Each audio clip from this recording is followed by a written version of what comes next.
एक घर में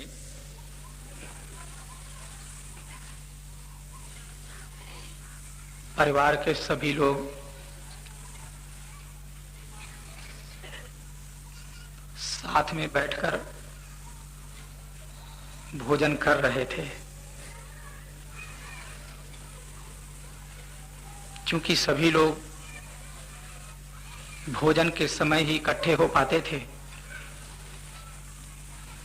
लोगों में आपस में चर्चा भी चल रही थी, भोजन भी कर रहे थे, मनोविनोद भी हो रहा था। घर मालिक बात बात में ठहाका मार करके हंसा और जैसे वह हंसने लगा, उनके मुख में एक मक्खी घुस गई।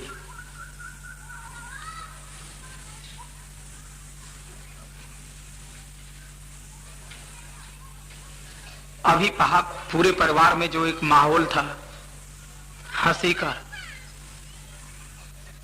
खुशी का, सारा माहौल बदल गया गमी में।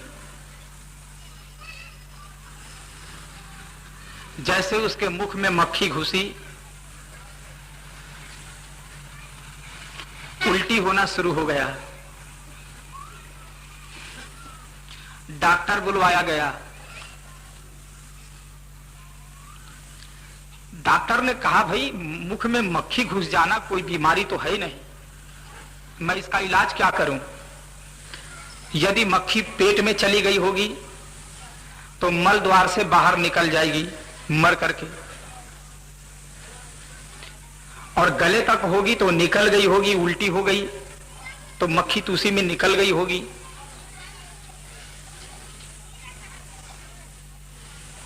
घर वालों ने खूब समझाने की कोशिश की कि तुम्हारे पेट में मक्खी अब नहीं रही है, या तो मक्खी मल द्वार से निकल गई होगी और या तो जो उल्टी हुई उसमें निकल गई होगी। लेकिन वो घर मालिक था कि बस उनके मन में वही बात समा गई। उन्हें ऐसे लगता था कि मक्खी मेरे पेट में है और चल रही है। मक्खी उड़ करके कभी पैरों में भी आ जाती है, मक्खी कभी उड़ करके छाती में बैठती है और कभी मक्खी उड़ करके उनके सिर पे पहुंच जाती है। ऐसा उनको लगता था। पेट में मक्खी थी नहीं, लेकिन उनको ऐसा अनुभव होता था कि मेरे भीतर में मक्खी घुस गई है। एक मानसिक रोग हो गया, क्योंकि उन्होंने मक्खी घुसते देखा, निकलते नहीं देखा। तो उनको निश्चय हो गया कि मेरे भीतर में मक्खी घुस गई है। बहुत बड़े बड़े डॉक्टरों के पास ले जाया गया और आधुनिक युग के जितने भी मशीनें हैं उसके द्वारा उनका जांच करवाया गया। सोनोग्राफी आदि भी करवा ली गई और डॉक्टरों ने बताया कि तुम लोगों को केवल भ्रम है, तुम्हारे पेट में मक्खी नहीं है, मक्खी कब की निकल चुकी है। लेकिन वो आदमी था मानने को तैयार ही नहीं। उसने कहा, ऐसी तैसी डॉक्टरों की और ऐसी तैसी तुम्हारे मशीन की, जब मेरे पेट में मुझे पता चलता है मक्खी बैठी है, तो मैं डॉक्टर की सुनूं, मशीन की सुनूं या मेरे भीतर की सुनूं, मुझे मक्खी की आवाज भी सुनाई देती है, मक्खी मुझे चलते दिखाई देती है, अनुभव मुझको होता है भीतर में भी मक्खी है। डॉक्टरों ने समझाया कि मक्खी जो पेट में घुस जाएगी वो महीने 4 महीने तक जीवित नहीं रह सकती, मक्खी जाते ही पेट में 2 मिनट में मर जाएगी। उसने कहा, तुम लोगों का तर्क तुम्हारे पास में रखो, मुझे अनुभव हो रहा है मेरे पेट में मक्खी घुस गई है। बहुत हैरान हुए। अब ना वो आदमी पेट भर भोजन करता था और ना ही किसी से बातचीत करता था। जब देखो तब बस कभी सिर को पकड़ता था, ये आई मक्खी, कभी पेट को पकड़ता था, ये आई मक्खी। सारे दिन जब देखो तब मक्खी ही मक्खी। अब मक्खी केवल भीतर ही नहीं, उस मक्खी उनको बाहर भी दिखाई देने लगी। जहां एक भी मक्खी नहीं होती थी वहां भी वो चिल्लाता था, मक्खियों को उड़ाओ, मक्खियों को भगाओ।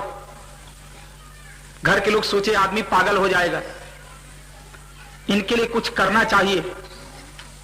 कोई संत गए उस घर में, तो संत ने बताया कि इसको मानसिक रोग लग गया है, अब इस आदमी को जरूरत है कोई मनोचिकित्सक के पास ले जाने की।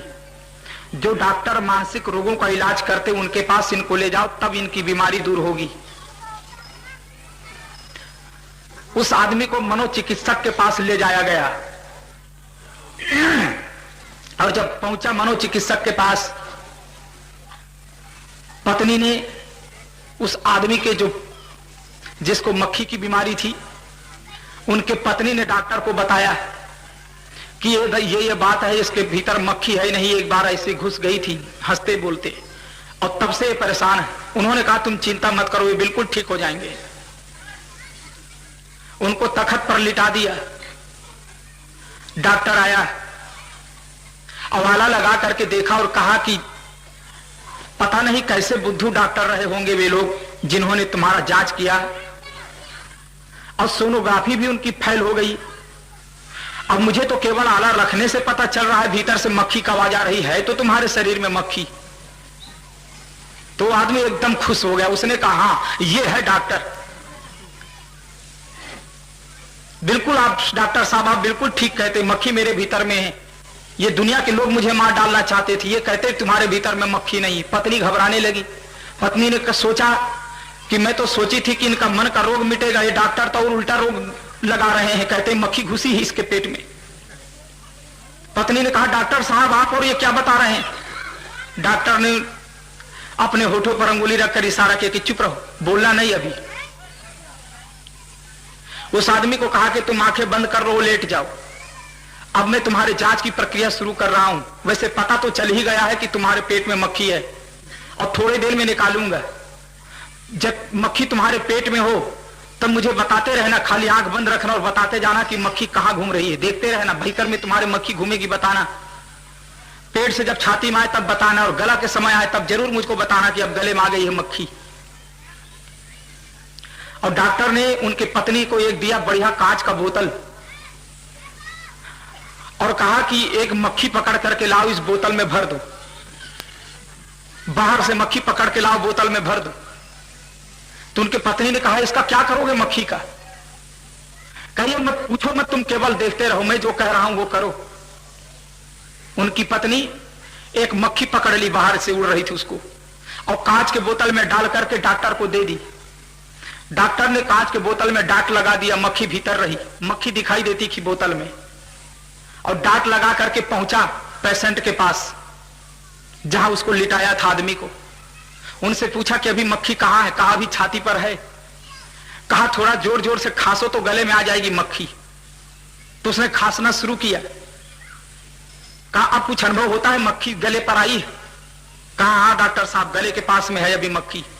कहा ऐसा करो मुंह खोलो और जोर से खांसो, अभी मैं बोतल रख रहा हूं तुम्हारे मुंह कर, अभी मक्खी को मैं पकड़ के निकालता हूं। और मक्खी जो बोतल में पहले से भर रखा था उसी बोतल को उसने उसके मुख में लगा दिया और कहा खांसो।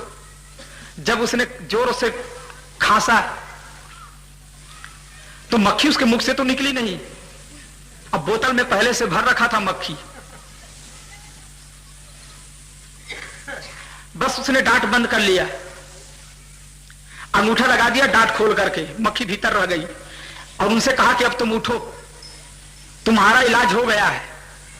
वो आदमी इतना खुश हुआ, उनको दिखाया कांच का बोतल का, देखो ये मक्खी तुम्हारे पेट में थी, निकली, पकड़ा हुआ था बाहर का, लेकिन उसको कहा कि देखो ये तुम्हारे पेट में थी मक्खी और निकल गई। अब आदमी इतना खुश हुआ कि डॉक्टर साहब आपने बड़ी कृपा की, मेरे जान बचा ली। ये मक्खी से मुझे इतना परेशान कर रखी थी, मैं कहता था कि मेरे पेट में मक्खी है लेकिन कोई मानते ही नहीं थे, आप एक मिले तो मेरी जान बच गई। उनके पत्नी ने सोचा कि ये तो डॉक्टर गजब का निकला, बाहर की मक्खी पकड़ लिया बोतल में और इसको बता रहा है तुम्हारे पेट से निकला है।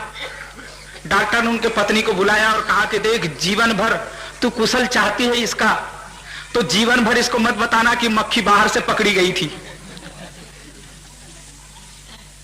नहीं तो रोग इसको फिर लग जाएगा वापस।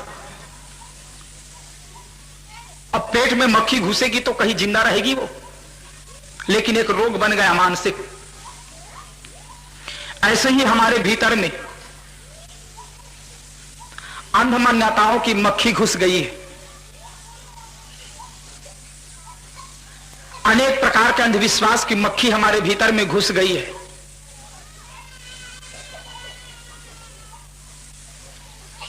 हकीकत में वह वस्तु नहीं है, लेकिन उससे हम भयभीत हो रहे हैं। हमारा मन जब किसी दैवी शक्ति के नाम से भयभीत होता है, भूत प्रेत, जिन्न मसान, चुड़ैल टोनही और पता नहीं क्या क्या, दुनिया में इन चीजों का कोई अस्तित्व नहीं है, न इसकी कोई खानी है, न इसकी कोई योनि है। सदगुरु कबीर साहब ने कहा, ये ब्रह्मभूत सकल जग खाया, जिन जिन पूजा तिन जहर आया। ये भूत के भ्रम ने संसार के लोगों को खा लिया है, और जो जो इनको उपासना करते हैं, पूजा करते हैं, वे सभी लोग जाड़ा गए हैं, जड़ हो गए हैं। हमारे भीतर में भय एक बार घुस जाता है।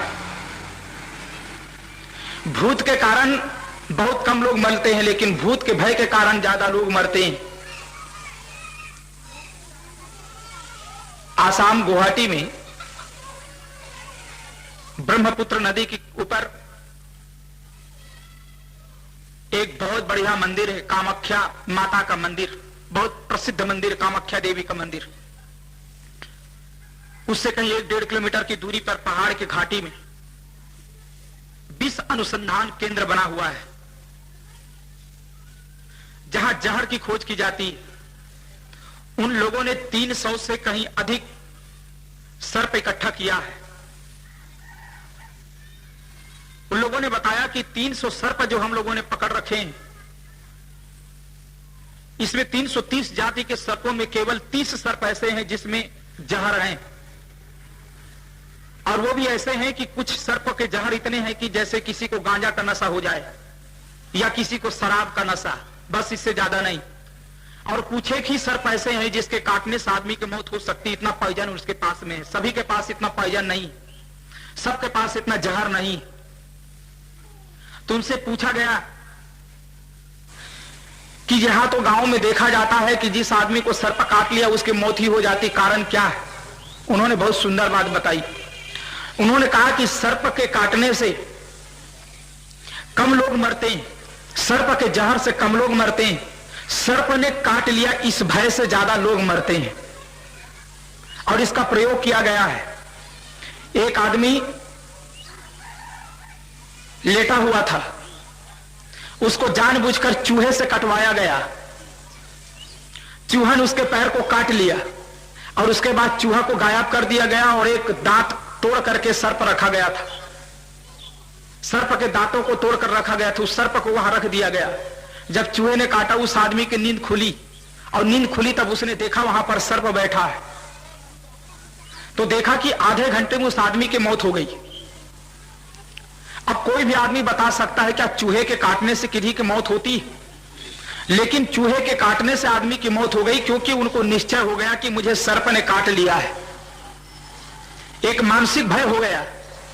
बहुत वैज्ञानिक तथ्य है, जब आपके भीतर में अत्यधिक भय हो जाता है, किसी भी चीज का अत्यधिक डर आपके मन में जब हो जाता है, तो उस डर की स्थिति में आपकी जो अंतःस्रावी ग्रंथियां हैं, उन अंतःस्रावी ग्रंथियों में जहर पैदा होना शुरू हो जाता है। 2 स्थितियां होती है जब आपके शरीर में बाहर से पॉइजन लेने की कोई आवश्यकता नहीं पड़ती, जहां बाहर से जहर डालने की आवश्यकता नहीं पड़ती। 2 स्थितियों में आपके भीतर स्वयं जहर पैदा होता है, अति क्रोध के अवस्था में और अति भय के अवस्था में। क्रोधावेग या भयातुर व्यक्ति, इन दोनों के भीतर में पॉइजन भीतर से पैदा होता है। अत्यधिक क्रोध के स्थिति में जब आदमी होता है तो भी उसके भीतर में अंतःस्रावी ग्रंथियां है, वो पॉइजन बनाना शुरू कर देती हैं, भीतर में जहर पैदा शुरू हो जाता है। इसलिए क्रोध के कारण भी हमारे शरीर में बहुत बड़ी विकृति आती है, और जब आदमी बहुत ज्यादा भयभीत होता है तब तो बहुत ज्यादा जहर बनता है, और उस जहर के कारण हमारा शरीर में विनाश हो जाता है। तो सर्प के काटने से बहुत लोगों की मृत्यु होती है, क्योंकि सर्प का भय उसके भीतर में घुस जाता है। यही एक भय है। ऐसे ही भूत प्रेत देवी देवताओं का भय इस समाज में छाया है। लोगों को भय हो गया है, निश्चय हो गया है कि कोई शक्ति है जो हमारे भीतर में घुस गई है। एक बार की घटना, छत्तीसगढ़ की घटना है। जिस घर में मैं रुका था, शाहवाड़ा, उधर चारामा के आगे पड़ता है, बस्तर तरफ। शाहवाड़ा गांव में था बोधन गौटिया नाम के भगत। उसी के घर में उनकी छोटी बहू, बहुत प्रेमी, साधु संतों की खूब सेवा करने वाली और पढ़ी लिखी थी। दोपहर में गई स्नान करने के लिए तालाब में और नहा करके आई। अब 1 घंटे के बाद में उल्टी शुरू हो गई। तो उन्होंने आकर के मुझको बताया, साहब कि आप लोग कहते हो कोई टोनही होती नहीं, और एक हमारे गांव में टोनही है कि उसने मुझे पांग दिया है आज, इसलिए मुझको उल्टी हो रही है। हमने कहा टोनही ने पांग दिए, ये कैसे होता है? कहे साहब बाबा आपके ऊपर बीते तो आप जानोगे, आपके ऊपर बीता नहीं तो आपको पता कैसे चलेगा। 1-2 संत और थे साथ में, तो संतों ने उन्हें खूब समझाने का प्रयास किया, लेकिन नहीं समझी और कहे कि झाड़ फूंक करवाओ नहीं मैं मर जाऊंगी। अभी झाड़ फूंक वाले के पास ले गया, हालत और बदतर होती चली गई। स्थिति उनकी सुधरी नहीं, बहुत परेशान हो गए घर के लोग। जब वो बेहोश हुई तब फिर कुरना में एक डॉक्टर रहा, उसको बुलवाए। तब डॉक्टर ने बताया कि इसको लू लग गई है, कालेरा हो गया है, उल्टी हो रही थी और साथ साथ दस्त भी शुरू हो गया। कहा कि अभी इसको यदि आधा घंटा और विलंब होता तो इसकी जान बचती नहीं, मर जाती। ये कैसे मन में भ्रम घुस जाता है? ये भ्रम की मक्खी है, आदमी के भीतर में घुस गई है। अब इसलिए आदमी का जीवन तबाह हो गया, परेशान है आदमी। उस शक्ति से परेशान है, उससे डर रहा है जो दुनिया में है नहीं। हम उससे डरते हैं जो दुनिया में जिसका कोई अस्तित्व नहीं, और दुनिया में जिसका अस्तित्व है उसको हम जानते नहीं। कितनी बड़ी विडंबना। सदगुरु कबीर साहब ने कहा कि जहां नहीं तहां कैसे पाइए, जो चीज जहां नहीं वहां कैसे पाओगे।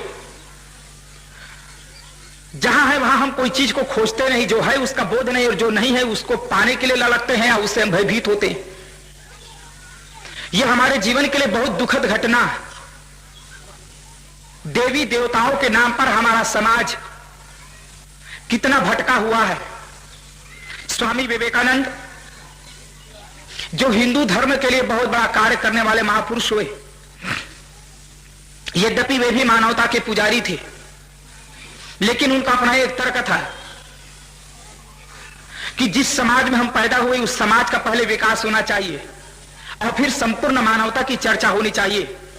जो अपने समाज को उपेक्षा करके संपूर्ण मानव समाज की चर्चा करता है वह एक प्रकार का हृदयहीन व्यवहार है।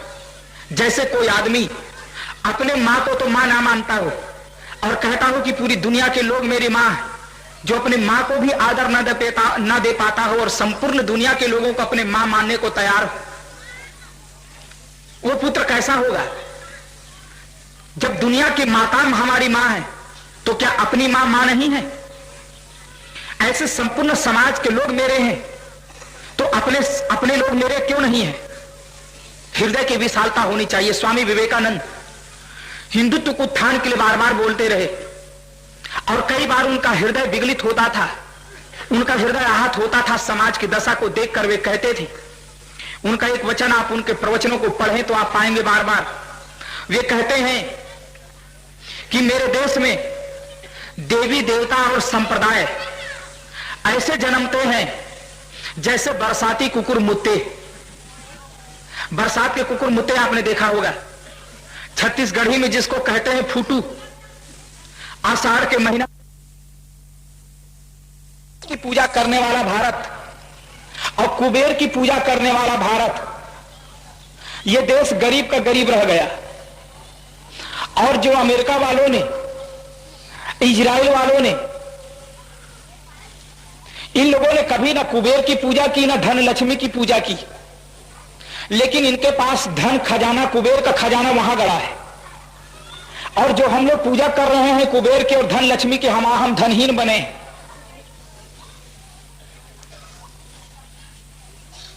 इजराइल में 500 वर्षों को गुलामी के बाद जब लोग वहां स्वतंत्र हुए, उनके पास जो उनके धर्म की मूर्तियां थी, उन मूर्तियों को उन्होंने बेच दिया। इजराइल एक ऐसा देश है जो रेगिस्तान है,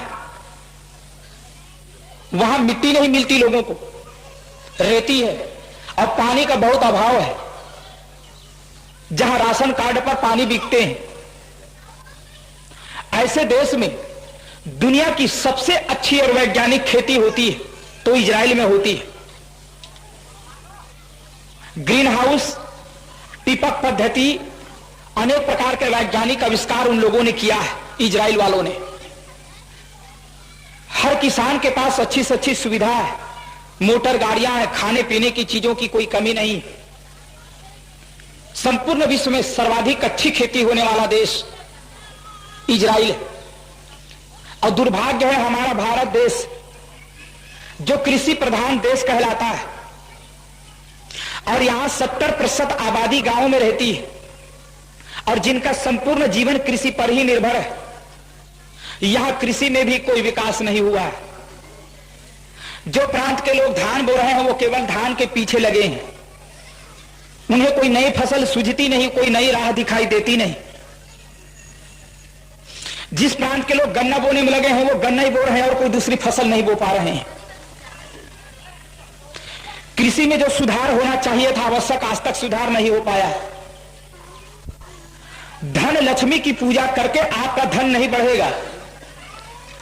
मैं छोटा था तो जब धान कट जाता था तो आखिरी में धान की कटाई होती है तो खेत के एक कोना में थोड़ा सा धान छोड़ देते हैं और नारियल ले जाकर के फोड़ते हैं। क्या बोलते हैं उसको?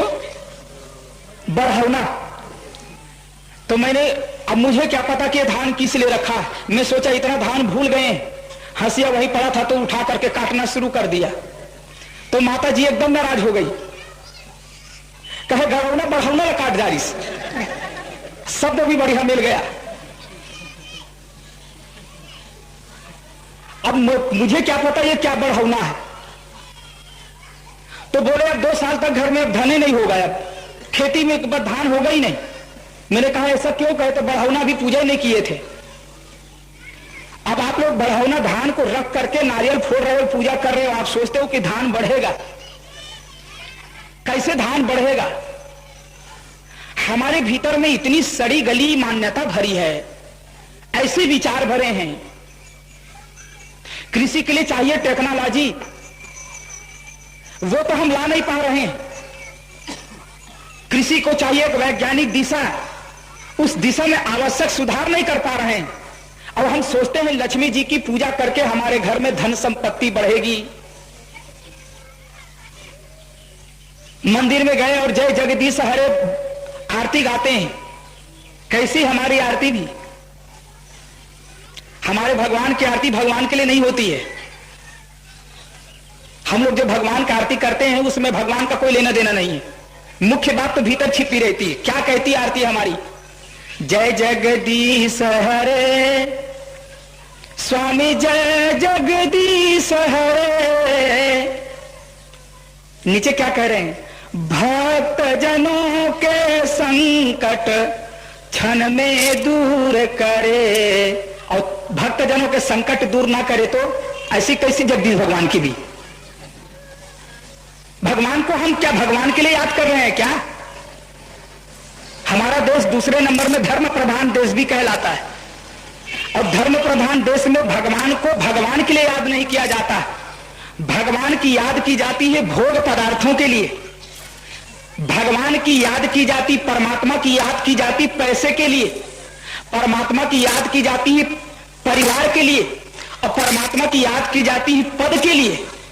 परमात्मा की याद परमात्मा के लिए लोग नहीं करते, पद के लिए, परिवार के लिए और पैसा के लिए लोग परमात्मा की याद करते हैं। आगे क्या कहते हैं? जो धावे फल पावे, कष्ट मिटे तन का।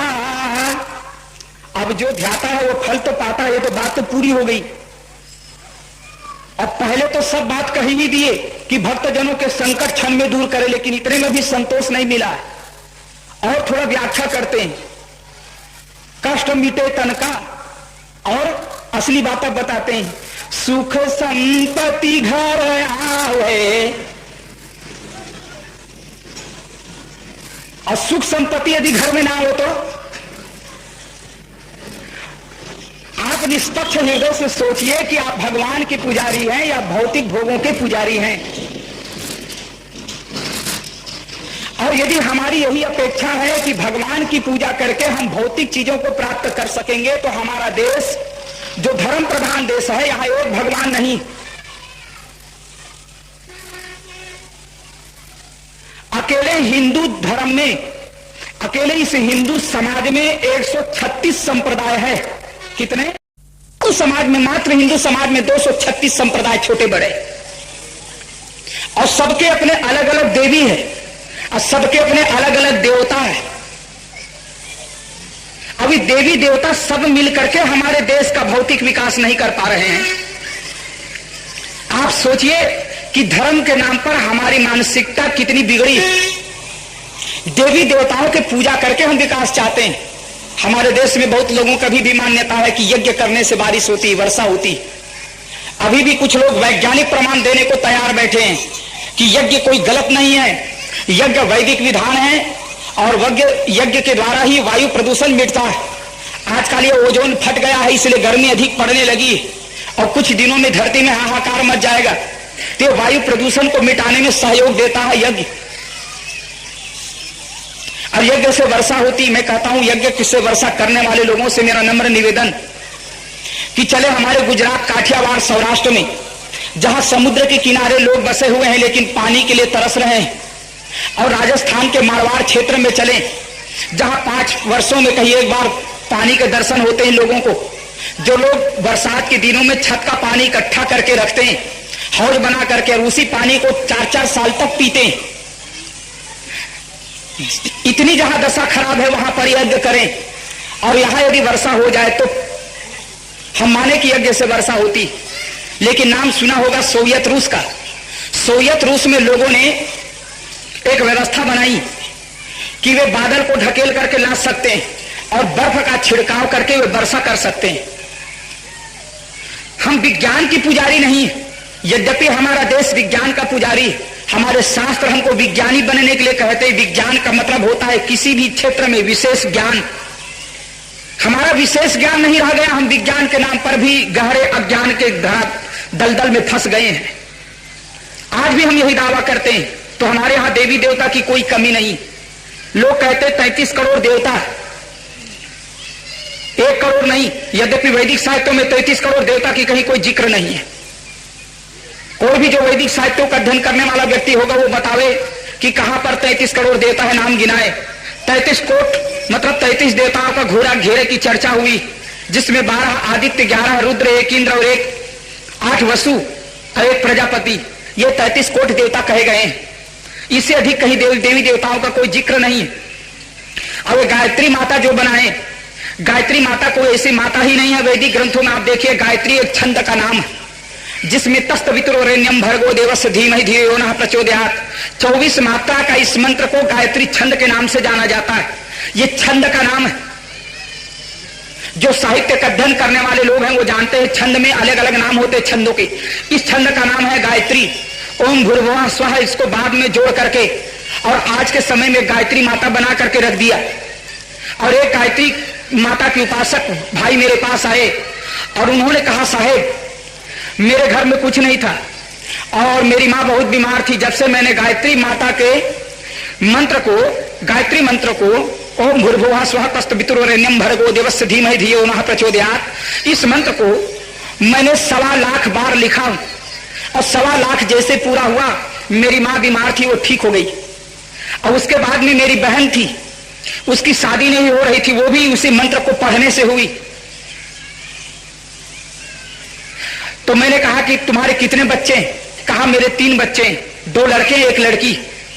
मैंने कहा पढ़ते हैं? कहे साहब वे तीनों के तीनों ऐसे लड़के निकले, क्या करें, मैं तो इतना भक्ति करता हूं, माता को उपासना करता हूं, ये तीनों बच्चे कहा नहीं मानते, ये को नहीं पढ़ते हैं। मैंने कहा इनके लिए भी गायत्री मंत्र पढ़िए, स्कूल बच्चे ना जाए और इसको डिग्री मिले,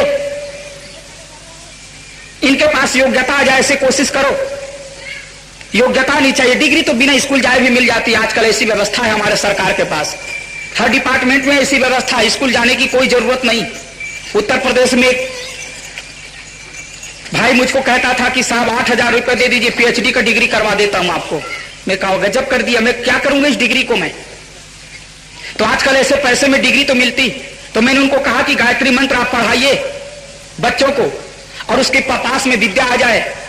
आप 1000 बार गायत्री मंत्र पढ़ करके भी बच्चे यदि स्कूल में नहीं जाता है, पढ़ता लिखता नहीं, तो पास नहीं हो सकता, योग्यता नहीं आ सकती। 1000 देवी देवताओं को माने आप, लेकिन खेत में जब तक श्रम नहीं करेंगे आप, तब तक फसल का उत्पादन नहीं हो सकता। 1000 भगवान को आप मानते हो, लेकिन आप विज्ञान के क्षेत्र में आगे नहीं बढ़ेंगे तो इस समाज का विकास नहीं हो सकता। आपके घर की गरीबी दूर नहीं हो सकती आपके श्रम के बिना। जब तक आपका श्रम उसमें शामिल नहीं होगा तब तक समाज का उत्कर्ष संभव नहीं। लेकिन हम मानते हैं कि देवी देवताओं के बल पर होता है। यही है धर्म के नाम पर भटकाव। सदगुरु कबीर साहब ने कहा, और देव का सेवा हो बौरे, ये सब झूठी आशा हो। आए बौरे आए दीवाने, तुम और देवी देवताओं के भरोसे अपने जीवन को बर्बाद क्यों करते हो। सदगुरु कबीर साहब ने कहा, करू बहिया वाला अपनी छाड़ बिरानी आस, जाके आंगन नदिया बहे सोकस मरे प्यास। तुम अपने बाहुबल का भरोसा करो, किसी दैवी शक्ति ईश्वरी शक्ति के भरोसे अपने जीवन को मत डालो। तुम्हारा जीवन का उत्कर्ष, तुम्हारे जीवन का विकास कोई ऊपरी शक्ति आकाशीय शक्ति के द्वारा नहीं होगा, किसी दैवी शक्ति के तुम्हारे द्वारा तुम्हारे जीवन का उत्कर्ष संभव नहीं है। जीवन का उत्कर्ष है तो हमारे श्रम में है, हमारे समझदारी में है, हमारे विवेक में है। हम श्रम की साधना करें, स्वावलंबी बने, विवेकी बने, समझदार बने, इसमें हमारे जीवन का उत्कर्ष हो सकता है। जिन देशों में आज पड़ोसी राष्ट्र है आपका चीन, चीन का ही उदाहरण आप ले लीजिए। चीन आज से कुछ वर्ष पूर्व पूरा बौद्धिस्ट राष्ट्र रहा। बौद्ध लामा, बौद्धों के जो गुरु होते उसका नाम है लामा। लामा लोगों के हाथ में था, उन्हीं लोगों का वर्चस्व था समाज में, उनकी सत्ता थी समाज में, और वो समाज को जैसा चाहते थे वैसे न चाहते थे। चीन का कहीं नामो निशान पता नहीं था, चीन का कोई उत्कर्ष नहीं हो सका, चीन का भाग कहीं खुला नहीं। लेकिन जब से चीन कम्युनिस्ट हो गया, मैं ये नहीं कह रहा हूं कि हमारा देश भी कम्युनिस्ट हो, आप कम्युनिस्ट बन जाएं, आप भौतिकवादी बन जाएं, लेकिन मैं एक उदाहरण दे रहा हूं। जैसे कम्युनिस्ट हुआ और उन्होंने धर्म से संबंधित जो रूढ़िवादी विचार है उसको उन्होंने छोड़ा और लामाओं का पीछा छोड़ा, तभी से चीन ने बहुत बड़ा विकास किया। देवी देवताओं के भरोसे उनका विकास संभव नहीं होता। मैं आपसे नहीं कहता हूं कि आप कम्युनिस्ट बन जाइए, हर आदमी को धार्मिक बनना पड़ेगा। हमारा जीवन दो पहलुओं से विनिर्मित होता है, एक जड़ और दूसरा चेतन। हमारा शरीर है भौतिक और हमारा चेतन है अभौतिक। अभौतिक आत्मा के लिए धर्म की आवश्यकता है, आस्था की आवश्यकता है। हर आदमी का मन चाहता है कि कोई ऐसा जगह हो जहां मैं जाकर अपना सिर झुका सकूं। धर्म के लिए मन को शांत करने के लिए हर आदमी को आलंब की आवश्यकता पड़ती है। बहुत कम ऐसे विवेकी होते हैं जो आलंब के बिना अपने जीवन के उत्तुंग शिखर को पा सकते हैं, लेकिन अधिकांश लोग ऐसे होते हैं इस समाज में जिसको आलंब की आवश्यकता होती है। इसलिए वो किसी गुरु का आधार लेता है, किसी देवी देवता का आधार लेता है, किसी भगवान का आधार लेता है और अपने मन को शांत करता है। लेकिन इतना याद रखिए कि देवी देवता, गुरु और भगवान केवल आपके आध्यात्मिक उत्कर्ष के लिए है, ताकि आपको आलम मिल सके, आप अपने अहंकार को विसर्जित कर उन पर श्रद्धा आरोपित कर सकें और जगह आपके भीतर में आत्मविश्वास और आप आत्मशक्ति प्राप्त करके, आत्मबल प्राप्त करके आध्यात्मिक दिशा में आगे बढ़ सके, सुख शांति पा सके। इसके लिए इसकी जरूरत है। मंदिर और मस्जिद, चर्च और गुरुद्वारा, ये सब पूजा प्रार्थना की स्थल है। इसको न तोड़ने की जरूरत है और न इसके पीछे बहुत ज्यादा भागने की। अपने मन को पवित्र करने के लिए कोई जगह चाहिए तो ये मन पवित्र करने की जगह है। मन को पवित्र बनाइए।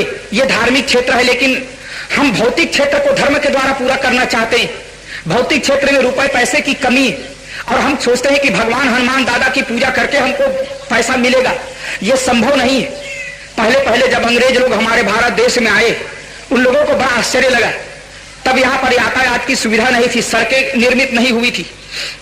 उन लोगों ने सड़कें बनवाई और उसमें मील के पत्थर गाड़े गए।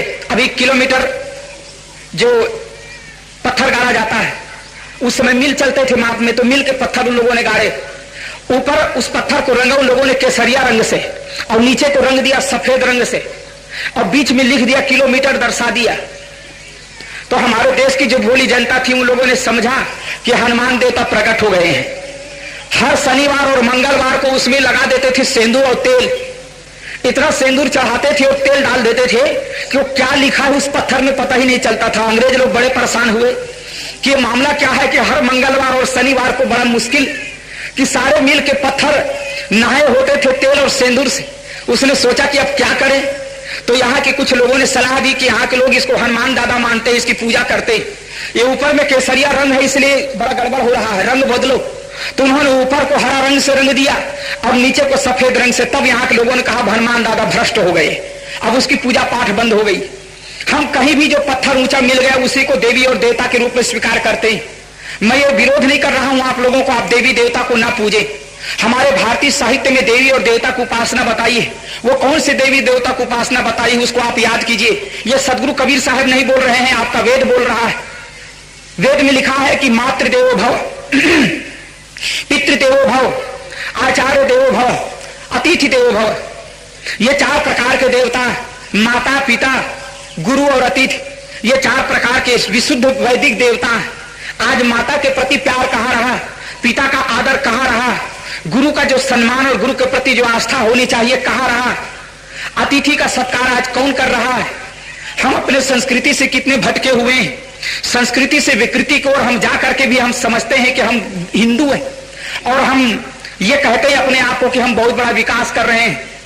आज दुर्भाग्य है कि माताओं के लिए और पिताओं के लिए, इन वृद्ध माता पिता जिनको जरूरत होती है बाप अपने बेटे की, अपने बहुओं की सहायता की, आज वो वृद्ध माता पिता को वृद्धाश्रम में भेजा जाता है। जिस देश में जगह जगह पर वृद्धाश्रम का निर्माण हो रहा हो, धर्म प्रधान देश में, आप सोच सकते हैं। और आज की युवा शक्ति के लिए कितनी शर्म की बात है, कितनी बेइज्जती है ये युवा शक्ति के लिए कि जो माता पिता 4 बच्चों को जन्म देते हैं और कितनी गरीब परिस्थिति क्यों ना हो, माता पिता बच्चों का परिपालन कर लेते हैं, पाल पोस कर बड़ा करते हैं, शिक्षा देते हैं, संपत्ति देते हैं, जो कुछ भी उनके पास होता है सब कुछ समर्पित कर देते हैं अपने बच्चों के लिए। सारा जीवन समर्पित कर देता है माता पिता बच्चों के लिए। और वही 4 बच्चे जब बड़े हो जाते हैं, 4 बच्चे मिलकर के एक माता और पिता का परिपालन नहीं कर पाते, उनका पोषण नहीं कर पाते, कितना दुर्भाग्य है। और हम समझते हैं, हम कहते हैं हम परमात्मा के पुजारी हैं, हम परम पिता के पुजारी हैं। जो आदमी अपने पिता की पूजा नहीं कर पाता वो परम पिता की पूजा कैसे करेगा। और जो आदमी अपने घर की अम्मा की पूजा नहीं करता है वो जगदम्बा की पूजा करने चला है। भरोसा नहीं आता कि वो आदमी जगदम्बा को मानता हो। सदगुरु कबीर साहब आप पर व्यंग नहीं करते। सदगुरु कबीर साहब कहते हैं कि जहां है वहीं से आप शुरू करिए, जहां है तहां ले पहचानी। सदगुरु कबीर साहब कहते हैं जहां हो वही पहचान करो। यदि जगदम्बा का दर्शन करना हो तो अपने अम्बा में करो, और परम पिता का दर्शन करना हो तो अपने पिता में करो। और जो सदगुरु आपको समस्त अज्ञान को मिटा करके ज्ञान का प्रकाश करते हैं, आपके जीवन को ज्ञान आलोक से आलोकित करते हैं, ऐसे सदगुरु के प्रति आपका मन समर्पित होना चाहिए। उस सदगुरु के प्रति आपके मन में श्रद्धा होनी चाहिए। आज कितने ऐसे श्रद्धालु लोग हैं। तो हम भटक गए हैं, अपने संस्कृति को छोड़ करके विकृति की ओर जा रहे हैं। पाश्चात्य कल्चर में हम रंगते चले जा रहे हैं। हमारा परिधान तो पाश्चात्य कल्चर में रंग रहा। पश्चिम के आज आदमी जींस पहन लेता है तो समझता है कि मैं बहुत बड़ा मॉडर्न हूं, बहुत आधुनिक हो गया हूं। लेकिन केवल हिप्पी बाल रख लेने से और जींस का पैंट पहन लेने से आप मॉडर्न नहीं हो जाएंगे। आधुनिकता का केवल इतना ही परिचय नहीं है। विदेशी कपड़े पहन करके, विदेशी नक्शे में बिल्डिंग बनवा करके आपका विकास नहीं होगा। विदेशियों में बहुत बड़े सद्गुण भी हैं। विदेशियों के पास वो गुण जिन लोगों में प्रामाणिकता है और कर्तव्य परायणता है। मैंने सुना है कि अमेरिका की कुछ ऐसी भी, कैलिफोर्निया में एक ऐसी भी जगह है जहां केवल चौराहे पर अखबार रखा जाता है सुबह में। हमारे भारत के लोग वहां रहते हैं कैलिफोर्निया में। गुजरात के जितने पटेल लोग हैं 15% पटेल लोग गुजरात में रह रहे हैं, वो अमेरिका में रह रहे हैं। तो उन लोगों से जब मिलना होता है वो बताते हैं कहे साहब चौराहे पर रख दिया जाता है अखबार, और कोई आदमी वहां नहीं होता बेचने वाला। जो भी आते हैं डॉलर डाल देते हैं पेटी में और अखबार उठा के चल देते हैं, वहां आदमी नहीं होता। मैं कल्पना करता हूं कि हमारे देश में कहीं ऐसी व्यवस्था की जाए तो कि किसी शहर के चौराहे पर अखबार को रख दिया जाए और वहां अखबार बेचने वाला ना हो तो क्या होगा। आदमी पूरा अखबार ही उठा करके ले जाएगा, कोई पैसा छोड़ने वाला नहीं है। और ये तो भला है कि आदमी यदि अखबार उठाकर ले जाए, यदि अखबार वाला रहेगा तो अखबार वाले को भी उठा करके ले जाएंगे।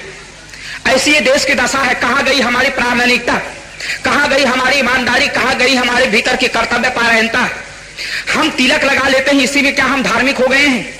हमारे लंबा जनेऊ हुई इसीलिए हम धार्मिक हो गए हैं। क्या हम लंबी चोटी रखा करके ही हम धार्मिक हो सकते हैं? क्या कंठी माला पहनने मात्र से हमारी धार्मिकता पूरी हो जाती है, हमारे कर्तव्य का इतिश्री हो जाता है? हमारे व्यक्तित्व जीवन में कोई परिवर्तन नहीं दिखाई देता। वहीं का वहीं झगड़ा है, दो भाई आपस में लड़ते हैं तो पता चलता है लड़ाई किस लिए हुई, तो पानी किधर से निकलेगा इसके लिए कि भाई का पानी मेरे घर में नहीं गिरना चाहिए, या नाली किधर बनना चाहिए, बड़ा भाई का पानी छोटे भाई के घर में नहीं आना चाहिए, छोटा भाई का पानी बड़े भाई घर में नहीं जाना चाहिए। दो भाई मिलकर के समझौता नहीं कर सकते कि दोनों मिलकर के नाली का आधा आधा बना ले और पानी का निकास बना ले। दो भाइयों में आपस में लड़ाई है और दोनों भाई परम भक्त हैं। जय हनुमान ज्ञान गुण सागर, जय कपीसती हूं लोक उजागर। अब हनुमान देवता क्या करेंगे? तुम्हारी नासमझी तो तुम्हारे भीतर में भरी पड़ी है। हनुमान देवता तुम्हें सुखी कैसे बना सकते हैं? तुम्हें यदि कोई सुखी करेगा तो तुम्हारी समझदारी करेगा, तुम्हारा विचार करेगा। तो ये जो हमारे भीतर में एक मान्यता घुस गई है भूत प्रेत की, देवी देवता की, कि इनके द्वारा हमारे जीवन में दुख आते सुख आते, ये बिल्कुल भ्रम है। ये वही सी प्रकार की मक्खी है, विचारों की मक्खी जो भीतर में घुस गई, वो हमें परेशान कर रखा है। इस मक्खी को हमारे मन से निकालना होगा, इस विचारों के कोढ़ को हमारे मन से निकालना होगा। जब तक से इस कोढ़ को हम अपने मन से नहीं निकालेंगे, हमारा जीवन स्वस्थ नहीं हो सकता, हमारा जीवन स्वस्थ नहीं हो सकता। हम अपना स्वस्थ जीवन का निर्माण करना चाहते हैं तो इस वैचारिक हीनता को मन से बिल्कुल हटा करके फेंकना होगा। तो हमारे भीतर में विचारों की मक्खी है, हर क्षेत्र में इसी प्रकार के विचार है। हम समझते हैं धर्म के क्षेत्र में जब चर्चा होती तो हम समझते हैं कि धर्म का मतलब केवल लोक लोकांतर से है। स्वर्ग का नक्शा हम बनाते बैठते हैं। किसी भी धर्म मंच को आप देखिए, जहां धर्म कथा हो रही होगी, वहां स्वर्ग का नक्शा बताया जा रहा है कि वहां कितना बड़ा स्वर्ग है, स्वर्ग में क्या क्या व्यवस्था है। स्वर्ग में शीतल मंद सुगंध हवाएं चलती और स्वर्ग की अप्सराएं केवल 16 वर्ष की होती। स्वर्ग की लड़कियां 16 वर्ष से अधिक की होती नहीं, बस 16 में टिक गई कि टिक गई। और स्वर्ग के जो देवता हैं वो 25 वर्ष के होते हैं, उससे आगे उसकी उम्र बढ़ती नहीं। और वहां सदा बहार रहता है, सदा बसंत है, सर्वत्र फूल खिले रहते हैं। ऐसे सुख का हमने निर्माण किया है। और स्वर्ग की व्यवस्था कैसी? स्वर्ग में शराब की नदियां बहती, गंगा नहीं बहाया हमने स्वर्ग में। स्वर्ग में लोगों ने लिखा, पढ़ लो शास्त्रों को उठा करके, पूछो किसी पंडित से कि स्वर्ग में किस चीज की नदियां बहती, कहीं नहीं लिखा है स्वर्ग में गंगा की नदियां बहती, गंगा जल बह रहा है। स्वर्ग में शराब की नदियां बह रही है। कैसी कैसी बेहूदी बातें हम लोगों ने लिख रखी है। स्वर्ग में शराब की नदियां बहा रहे हैं। तो स्वर्ग में आदमी इसलिए नहीं जाना चाहता कि वहां सुखी रहे। आदमी कितना वासना से आसक्त है। आदमी स्वर्ग में भी इसलिए जाना चाहता है कि क्योंकि 16 वर्ष की कन्या मिले और शराब के नदियां मुझको तैरने के लिए मिले, क्योंकि यहां तो कुल्हड़ या एक बोतल पीना मुश्किल है, सामाजिक प्रतिबंध है। जो आदमी एक बोतल पीता है तो उनको भी परेशानी होती। गांव के लोग उसको खराब मानते हैं, धार्मिक लोग उसको अच्छी दृष्टि देखते नहीं, सरकार भी प्रतिबंध लगा रखा है। इसलिए सोचता है कि स्वर्ग में जाएंगे तो कम से कम पीने की बात, कि हम शराब में तैरते रहेंगे और वहां सदा बहार है। तो हम एसी मशीन घर में नहीं घर में नहीं लगा पाते, एयर कंडीशनिंग व्यवस्था हमारे घर में नहीं हो पाती, तो चलो स्वर्ग में ये सारी व्यवस्था है। तो हम अपने अधूरी वासनाओं की पूर्ति के लिए स्वर्ग में जाना चाहते हैं। आज यहाँ आदमी धर्म मंच पर स्वर्ग के नक्शा बना रहा है और नर्क के नक्शा बना रहा है। नर्क में तेल के कड़ाहा होता है, उबलते हुए तेल में आदमी को डाल दिया जाता है, आदमी को गाड़ी में नाच दिया जाता है, उसके दोनों हाथों को काट करके भिन्न भिन्न प्रकार की व्यवस्था हमने स्वर्ग में बनाया है कि जलते हुए आग में आदमी को डाला जाता है।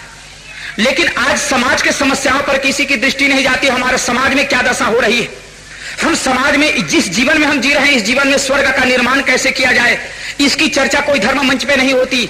और यही चर्चा होनी चाहिए। और सदगुरु कबीर साहब कोई आकाश में स्वर्ग निर्माण के पक्ष में नहीं। सदगुरु कबीर साहब का स्वच्छ विचार, निर्मल विचार यही है कि वे धरती पर स्वर्ग पैदा करना चाहते हैं। उनकी दृष्टि में पूरी मानवता एक है। संसार के जितने भी लोग हैं एक परिवार के लोग हैं। और ऋषियों ने भी यही कल्पना की थी, वसुधैव कुटुंबकम, पूरी पृथ्वी हमारा परिवार। और जो व्यक्ति के भीतर में इस प्रकार की उदारता हो, संकीर्णता ना हो, कुंठित विचारधारा ना हो, कि जो पूरी पृथ्वी के लोगों को अपना परिवार मानते हो और सबके प्रति आत्मीयता हो, सबके प्रति प्रेम हो, जहां स्वार्थ का नरक नहीं रहेगा। स्वार्थ ही सबसे बड़ा नरक है। आपके जीवन को कुरूप बना रखा है स्वार्थ ने। पूरा समाज कुरूप हो गया है स्वार्थ के कारण। ये स्वार्थ को हम यहां से मन से निकालें और कुंठित विचारधाराओं से हम ऊपर उठे, संकीर्ण विचारों से ऊपर उठें। धर्म के नाम पर हम भटके मत, धर्म के नाम पर हम अटके मत, जागना ही सबसे बड़ा धर्म है। जब आप जागेंगे, आप होश में आएंगे, समझ शक्ति आपके भीतर में बढ़ेगी, तब समाज को उत्कर्ष होगा, आपके जीवन को उत्कर्ष होगा। चाहे आप भौतिक लाभ लेना चाहते हो या आध्यात्मिक लाभ, दोनों ही लाभ आपको तभी प्राप्त हो सकते हैं जब आप दिशा प्राप्त करेंगे। आप अभी दिशाहीन है, और जब तक आपको दिशा नहीं मिलेगी आपकी दशा खराब रहेगी। आदमी अपने दशा तो सुधारना चाहता है लेकिन दिशा को सुधारना नहीं चाहता, और जब तक आदमी दिशा को नहीं सुधारेगा तब तक आदमी की दशा नहीं सुधरेगी। तो धर्म के नाम पर भटके मत, सदगुरु कबीर साहब हमें जगाते हैं। सदगुरु कबीर साहब आंखों में अंगुली डाल करके जगाते हैं, संतो जागत नींद न कीजिए, क्या संतो जागते हुए नींद मत लो। तो सदगुरु कबीर साहब संतो शब्द का प्रयोग करते हैं तो केवल साधु संतों के लिए नहीं, कबीर साहब के संत का मतलब विशाल। सदगुरु कबीर साहब पूरे मानवता के लिए है शब्द का प्रयोग करते हैं। बुरहानपुर श्री कबीर मीना मंदिर के संस्थापक सदगुरु श्री पूरन साहब जी ने बीजक के पहले शब्द प्रकरण के पहले पद का जब उन्होंने टीका लिखी तो उन्होंने लिखा है संतो भक्ति सतो गुर आनी। उन्होंने शब्द शब्द की व्याख्या दी है, संतो कहिए जीव को संतो शांत स्वरूप, और संतो कहिए श्रोता को जो निर्वारत रूप, जो रूप का निर्वाह करते हैं, जड़ चेतनात्मक जगत का निर्वाह करते हैं, आत्मनात्म की विचार करते हैं, ब्रह्म क्या है जगत क्या है इसका विचार करते हैं, नीर और क्षीर का जो विवेक करने वाले विवेकी होते हुए सब संत हैं। संसार भर के दुनिया भर के सभी नर नारी सुख चाहते हैं, शांति चाहते हैं, इसलिए सुख शांति चाहने वाले सभी इच्छुक संत है। सदगुरु कबीर साहब कहते हैं शांति इच्छुकों जागत नींद न कीजिए, जागते हुए नींद मत लो। और आज पूरी दुनिया में यही बेहोशी, आदमी जागते हुए नींद ले रहा है, सोते हुए तो नींद हर आदमी लेता है। सोते समय यदि जिस आदमी को नींद नहीं आती है तो वो बीमारी है। जो आदमी खाट में पड़ा रहता है और नींद नहीं आती है तो समझ लो आपका स्वास्थ्य अच्छा नहीं है, आपको बॉडी प्रॉब्लम हो गया है, या तो आपको मेंटल प्रॉब्लम हो गया है, आपके पास कोई मानसिक समस्या है, आपके पास कोई शारीरिक समस्या है। यदि मेंटल प्रॉब्लम हो तो आप किसी मनोचिकित्सक के पास पहुंचे, और बॉडी प्रॉब्लम हो तो किसी हॉस्पिटल में, किसी मेडिकल कॉलेज में आप एडमिट हो जाइए। आपको नींद आना बहुत जरूरी है, लेकिन हमारी ये समस्या कम है। बड़ी समस्या है हमारी, हम जागते हुए नींद ले रहे हैं, आंखें खुली की खुली है लेकिन हम देख नहीं पा रहे हैं समाज में क्या हो रहा है। हमारा भौतिक उत्थान क्यों नहीं होता है, हमारा आध्यात्मिक उत्थान क्यों नहीं होता है, इस विषय में हम कभी चिंतन नहीं करते हैं। केवल हम भारत को सोने का चिड़िया कह करके संतुष्ट हो जाते हैं, लक्ष्मी माता और कुबेर जी की पूजा करके संतुष्ट हो जाते हैं, हम धार्मिक बन जाते हैं और हम समझते हैं हमारा भौतिक विकास होगा, और देवी देवता और भगवान की पूजा आराधना कर देते हैं, अगरबत्ती जलाकर उसको दिखा देते हैं और हम उनको भी दरबार के अंदर में बंद कर देते, हम अपने भगवान को भी ताला लगा करके रख देते। जब मैं गया सुरेंद्र नगर से करीब करीब 13 किलोमीटर दूर पर एक स्थान है, जगह का नाम भूल गया, बहुत विशाल मंदिर है। प्रेमी भक्त है लक्ष्मण भाई, गाड़ी में बैठा कर ले गए दिखाने के लिए। चांदी का अंदर का जो आवरण है चांदी का बना हुआ है, चांदी का चद्दर चढ़ाया है। वहां देखा 5 दरवाजे हैं और पांचों दरवाजे में 2-2, 3-3 ताले जड़े हैं। 5 दरवाजे और पांचों दरवाजे में 2-2, 3-3 ताले जड़ गए। जिस समय हम पहुंचे मंदिर बंद था। पंडित जी से पूछा गया कि मंदिर कब खुलेगा, कहा 2 घंटा बाद में आइए। मन में मैंने सोचा बैठ करके कि हे भगवान, तुमने पता नहीं कौन सा अपराध किया, किसके घर में आपने डकैती डाली, किसके बिटिया को आपने भगाया, किसके आपने मुड़ काट लिया, किसके आपने कत्ल किया, कौन सा अपराध